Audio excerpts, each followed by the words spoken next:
Dear ladies and gentlemen, welcome to my presentation today in the event of the Wascosa Circle event. I'm very happy to be here today and have the possibility to make this presentation to you. Of course, it would have been much nicer if we meet personally, but regarding the circumstances and the virus, I'm very happy that this event takes place. And within the next 20 minutes I would like to present you our idea regarding the game changer digitalization, telematics as key for a competitive rail logistics. What is a game changer digitalization? In our opinion, it's a very big chance to reduce the gap between road logistics and rail logistics. In the younger history, there has never been such a chance to reduce the gap in such a short time. But first of all, let me introduce our company, that you know what we're doing. Kasasi Gamechanger is a medium-sized and independent software company. We're coming from the telematics sector, but it's very important to know that we do not build or sell any telematics hardware. We have just concentrated on software development in the telematics sector and in the logistics sector. Kasasi was founded in 2009 and it's still owner-managed. We do solutions for the transport and logistics sector, so we are not in any other branch, we are just in this branch. We are located in Kempten, that's in the very south of Germany, and we have a second office in Hamburg. You know where Hamburg is, it's in the very north of Germany, so we have two locations, one in the south, one in the north. We are right now 50 employees, and with a focus on the software developments. Here we have around about 36 engineers, and this is more or less that shows what our daily business is. We are in customer projects, in developing projects with our customers. Coming from the roadside in 2009 with the beginning, and that's also my background, and we did more or less just road projects. We started in 2009 by bundling and collecting different telematics suppliers, bringing them to us and show them in one application to the customer. And in 2014, 2015, we also jumped into the rail sector. And within the last 24 months, our focus changed a little bit with a reducing volume in road projects to more projects in the rail sector. And today, I would say we have 60% projects in the road sector and 40% in the rail sector, but the rail sector is very fast growing. So looking at the basic parameters on the road sector and the rail sector, we have, of course, some very important pros for road transportation. Of course, the most important topics here are the flexibility and the reliability. So if you think of a just-in-time production at an automotive production company, they do not have a warehouse anymore. The warehouse is more or less on the road. So it's very important to have a very punctual and very transparent idea where the goods are. Are they punctual or is there any delay? And this is, of course, one of the most important advantages of the road transportation. Of course, there are also some cons. And these cons, in my opinion, they are getting more and more important. On the one side, we have the CO2 consumption, which is a very big discussion and an ongoing discussion, and will influence this sector within the next years. And of course, we have a very important topic regarding the infrastructure.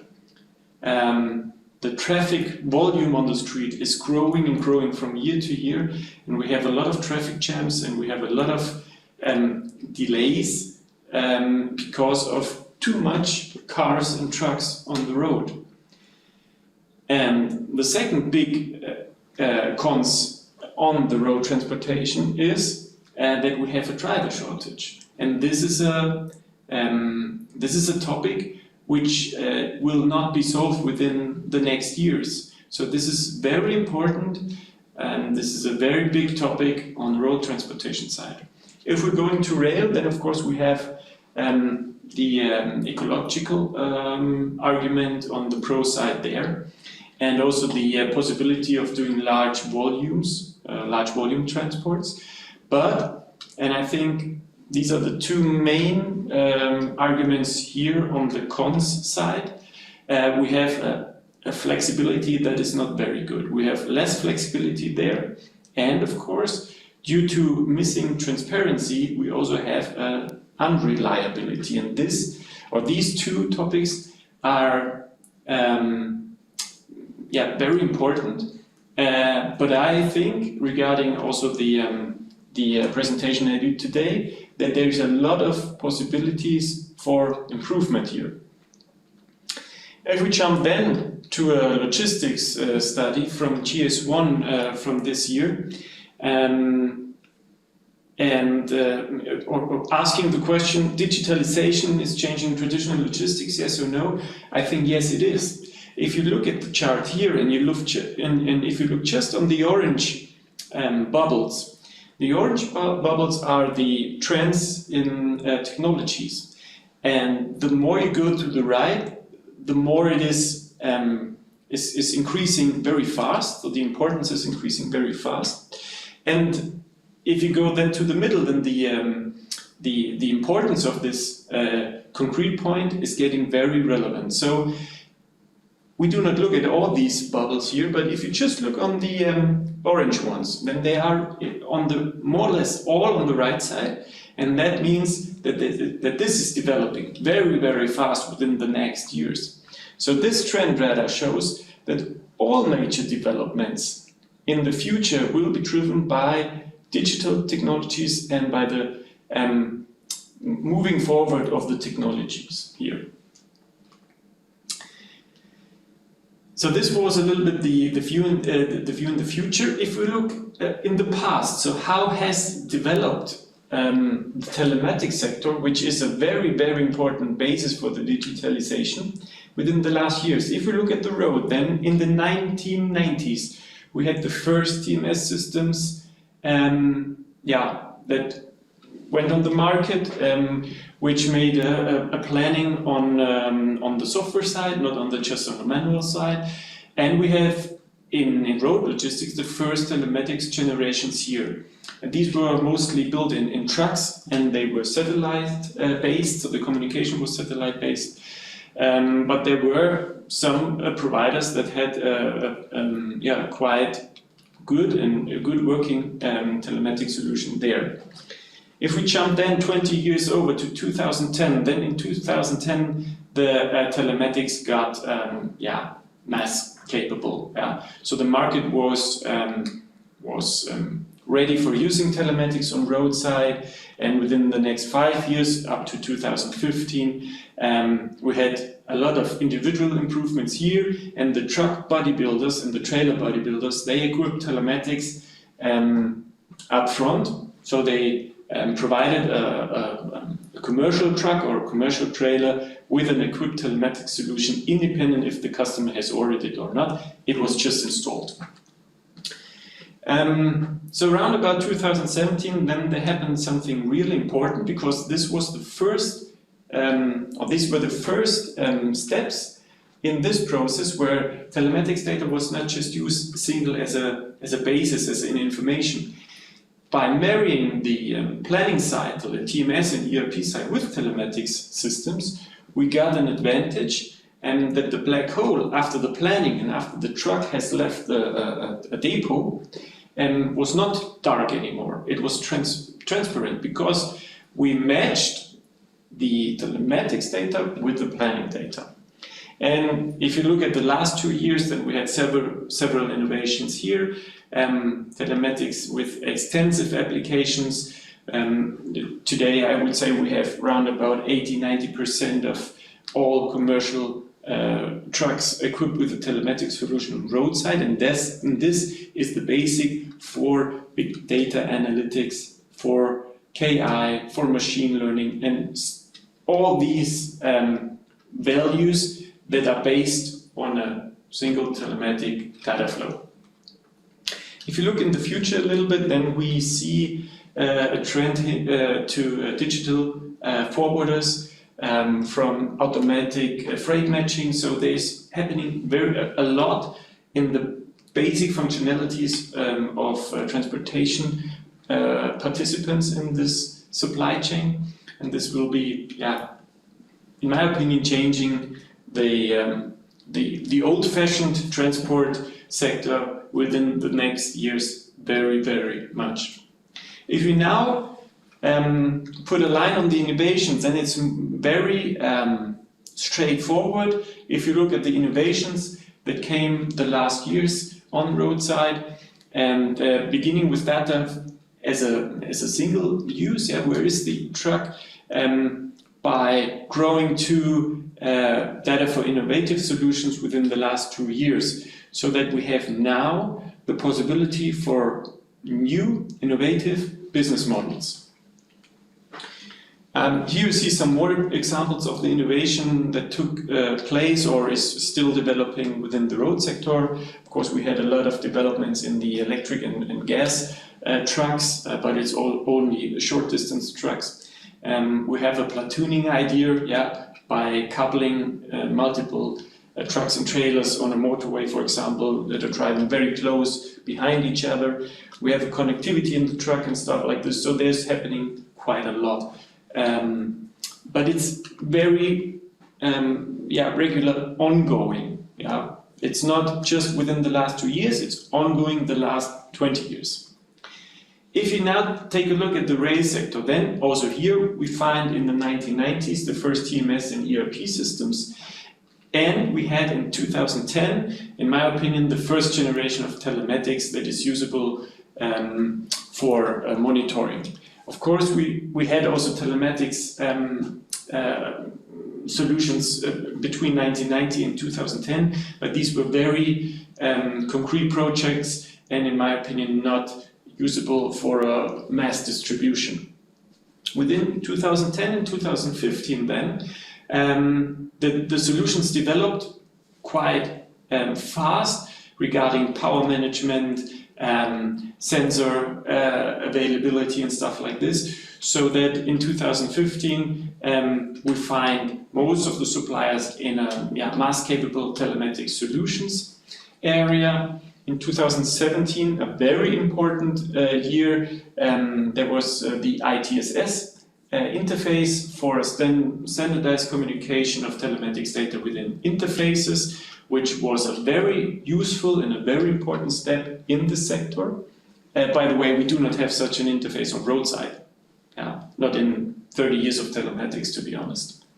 It's unbelievable on roadside here having a standard interface for telematics data.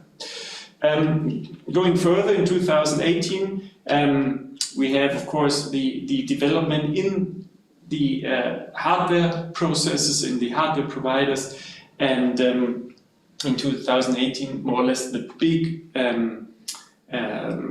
companies, they equipped on new rail cars the telematics solution also standardized. In 2019, we also see here the marriage of planning data with live data. Also here we have, in my opinion, the first real advantage and the value coming from telematics data by connecting these two worlds, the planning world and the live world. And yeah, what we see right now is, of course, telematics for extensive applications. We also have here now topics regarding big data and machine learning and all these things coming from the telematics data, and which is already ongoing and will influence the next years very, very much, is of course the DAK. If we put now also a graph here for the digital innovation, then we see that the frequency of new innovative solutions, they took place within the last year. So we have, in my opinion, a gap until 12, 13 maybe.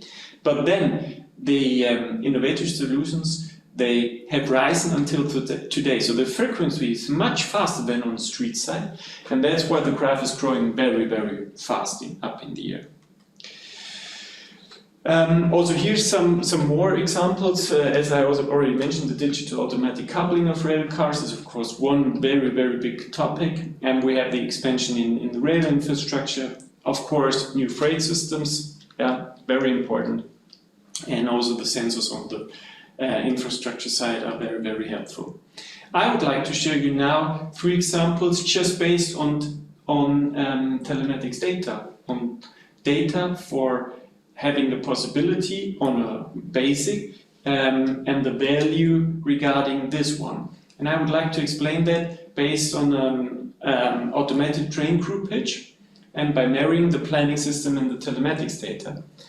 This is also, of course, possible for a single wagon transport, but I have chosen this example now.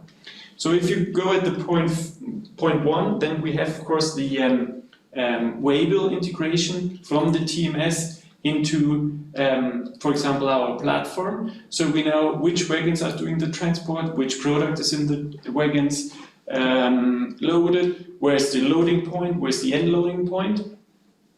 In a second step, we group the wagons to one train. That means that we have a much more frequency on the data interval that is sent by the wagons, and we have one asset above the single wagon, so we do not have to look for which wagon is doing now the transport. We're just looking for the train, and then we have the according information, for example, in the system.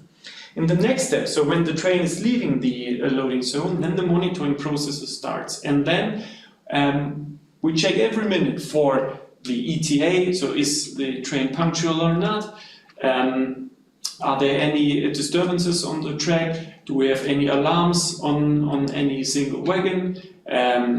We have, of course, the data interval in a very frequent way. And we, as mentioned, calculate the arrival time with every message that is received from one of these single assets. If the train then enters the unloading geofence, then the train is uncoupled automatically, and we store in point 5 and 6 this whole data belonging to the tour in the database. So we have not just information on a single wagon, we have the distance, we have circulation times, and we have kilometers per product, and this is then used afterwards for analysis and optimization processes. This process I just explained, we have took to a customer and said and examined in a study where are the main unexpected downtimes. Not in the tour, yeah, not where a wagon is parked and where it's, I don't know, it's not used actually. What you see here is a heat map with downtimes, waiting times, where the train is not using, where the wagon is not using during a transport.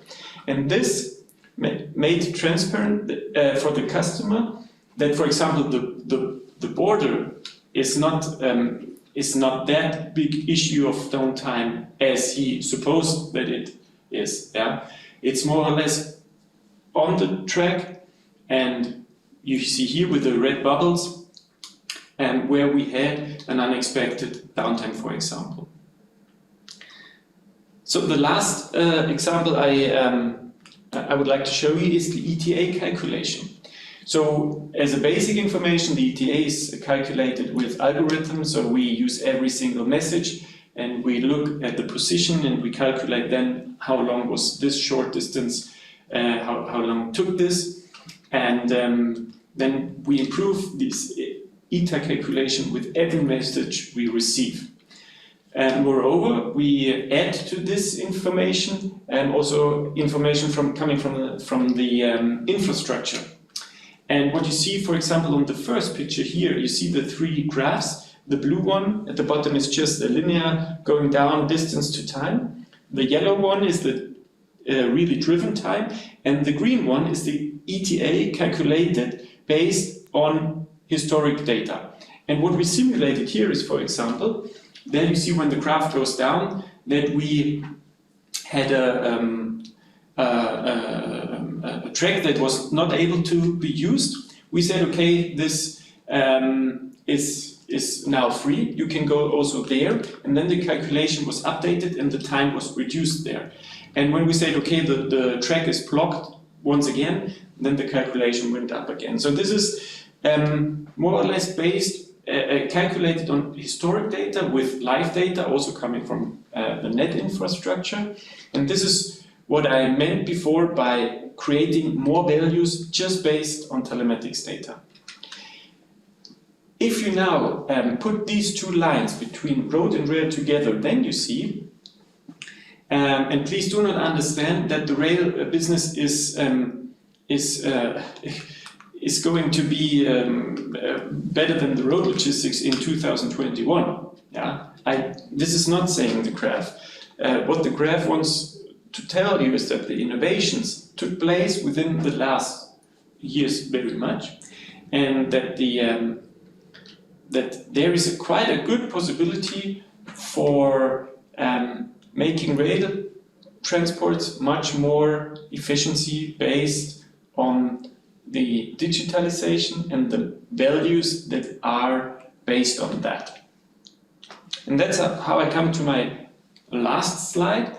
If we look at the share of freight volume road to base, then in my opinion, it's very realistic that there is taking place a shift here from road to rail logistics, just regarding the driver shortage and also the CO2 discussion. Yeah. So in my opinion, the rail share here of transport volume will raise. And another topic will be that the increased efficiency, the optimization, and the values coming from the digitalization will make the rail transportation much more reliable and transparent. And that's why we will see that product groups will move from the street to the rail sector if we go this innovative way, in a continuous way within the next years. And if there's a innovation in these new technologies, in this digitalization and the all the services that belong to this. Yeah, here I'm at the end of my presentation. Thank you very much for listening. And yeah, I'm looking forward now for your questions, and yeah, would be happy to answer them. Thank you very much. Thank you, Mr. Lechner, for your very, very interesting presentation, showing the realistic world is some kind shocking for railway people, that our reliability is much worse than on the road. We are traveling according to schedule, and the road is traveling for luck and has some traffic jams, and nevertheless they are much, much more reliable today. But I think with your help we will improve, and yes, things should change in future. We also, yes. But there is very much detailed work to be done, and let's go into these details. you very clearly indicated that in standardization, railway world is a little bit further than road traffic. And we need standardization because we have so many wagons, we form trains and so on. But on the other side, it's known that standardization is also innovation hurdle. And how do you cope with this contradictory demands regarding innovation and standardization? How couldn't this be a disadvantage for the railway world that we are further in standardization right now? Yeah, well, first of all, thank you very much, Mr. Hecht.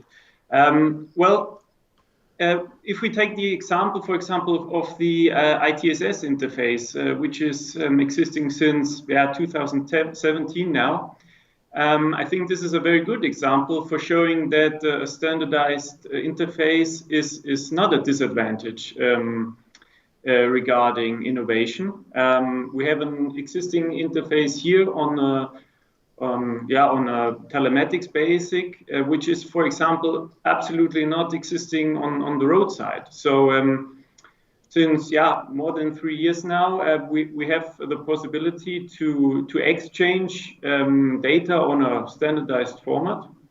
And I think, or I'm very sure that this helped quite a lot in some projects for making telematics data from multiple telematics provider transparent to the different projects and customers that are using this information. Yeah.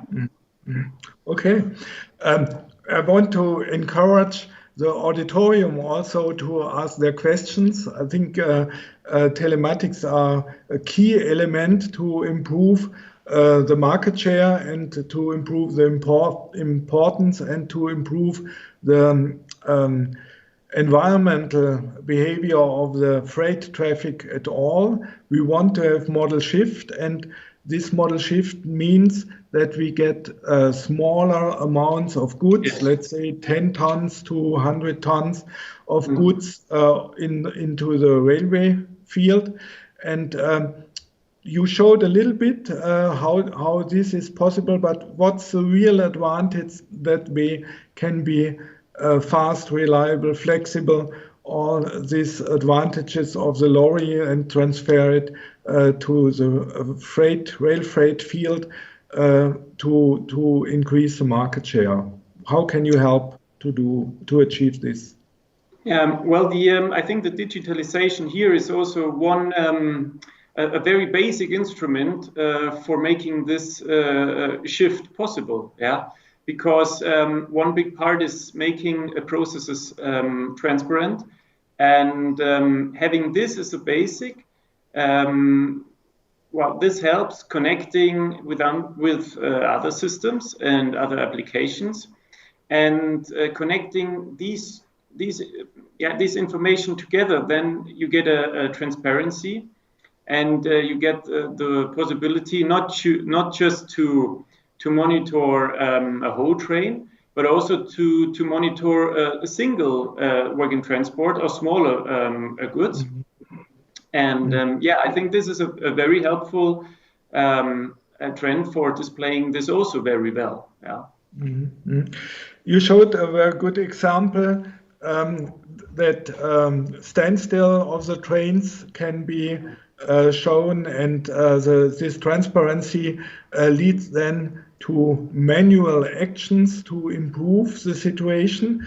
But manual actions always have the implication that somebody must be there, and on the other hand, somebody must be at the other end of the phone line.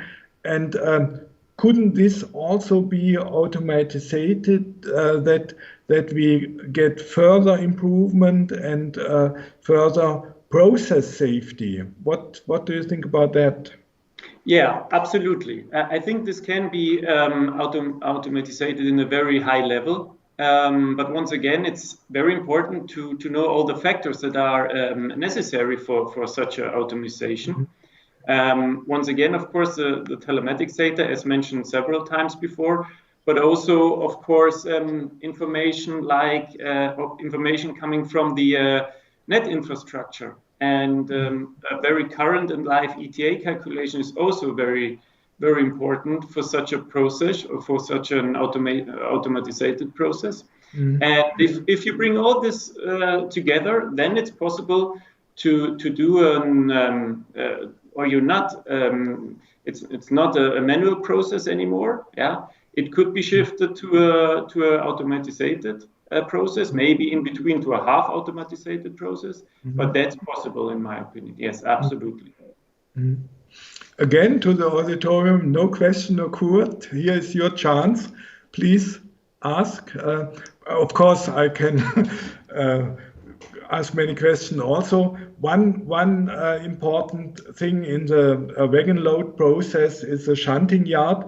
That's a certain kind of black box. A wagon goes in and comes out anyway, but it's not really controlled inside the shunting yard. Can you distinguish clearly whether the wagon is standing in the arrival tracks or in the direction tracks, or where what's happening to the wagon in the shunting yard directly, or is it too close together that this should be observed directly in the yard? No, I think the technical background or the state of the art of the techniques today is very good, and I think it's possible to have a very transparent view here, and to divide between these two different topics quite well, in my opinion. Yes. There are some countries in Europe where there is no single wagon load traffic right now. They abandoned it, and what do you think? Will they introduce it as long as the digitalization went further, or are there other hurdles to inaugurate again the single load wagon traffic, single wagon load traffic? Yeah, well, I think this will be controlled by the market itself, and if there's a necessity for changing that, I'm the opinion that it could be that this is also happening in these countries, as we see today already in quite a lot, and of course, the digitalization would help to fasten this process. Yes, that's absolutely, yeah. Okay, thank you very much, Mr. Lechner. Yeah, you're welcome. Thank you.